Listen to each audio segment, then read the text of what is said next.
रंजना कभी ब्रश नहीं करती थी। उसे कितनी बार उसके माँ बाप ने डांटा, लेकिन उसका कोई असर उस पर होता ही नहीं था, जिस कारण से उसके दांत पीले पीले हो जाते हैं। शादी के बाद अरे बहू, वैसे तो तुझ में कोई कमी नहीं है, पर तेरे दांत दांत इतने पीले कैसे है बेटा? कैसे मतलब? कोई सर्जरी थोड़ी ना कराई है। वो तो क्या है ना, मैं ब्रश नहीं करती थी तो पीले हो गए। अब क्या करूं? आप कहे तो लाल करवा लूं या फिर काले? यार ये क्या है, क्यों माँ से लड़ रही हो? लड़ रही हूँ?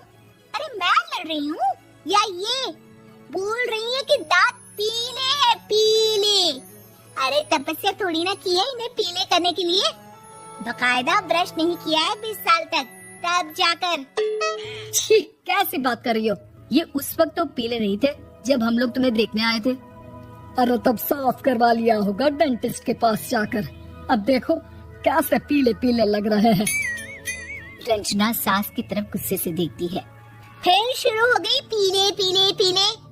अरे पीले तो तब भी थे जब मेरे हाथ का रसगुल्ला उड़ा उड़ा कर खा रही थी और बोल रही थी, लड़की नहीं गुणों का खजाना दे रहे हैं भाई साहब आप। खैर, अब वो लोग करते भी तो क्या करते, पीले दांत वाली बहू पल्ले पड़ी थी तो झेलना तो था ही।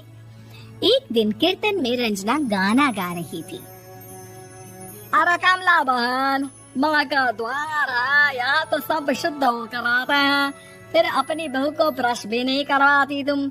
दूर से पीले पीले दांत भक्ति में बाधा उत्पन्न कर रहे हैं। अरे कोई 2 साल के बच्चे थोड़ी ना लेकर आई हूँ मैं बहू बनाकर।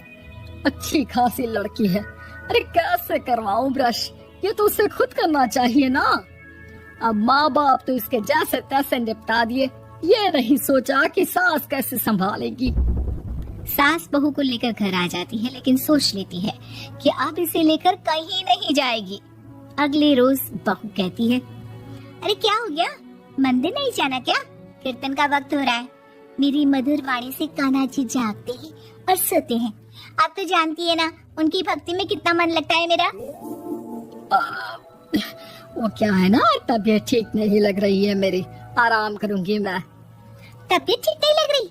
अभी तो मिथुन के गाने पर नाच रही थी आप, और अब बोल रही है कि तबीयत ठीक नहीं लग रही। अरे भक्ति में मन लगा लो सासू माँ, ऊपर जाना है,